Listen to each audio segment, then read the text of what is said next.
आज फिश साफ़ करेंगे। फिश देख लें, फिश को भी साफ़ करना देख लें। वैसे तो सबको ही आता होगा, फिर भी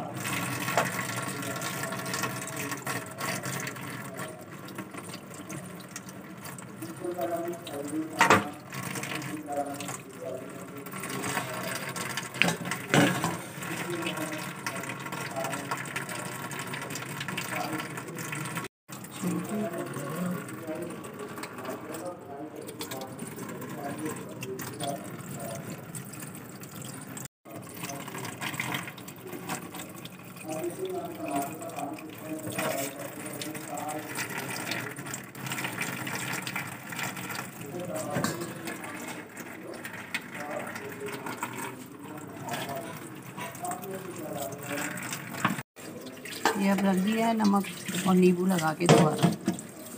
इसको दोबारा धो लें और फिर उसके बाद नींबू और नमक दोबारा लगा के इसको रख दें।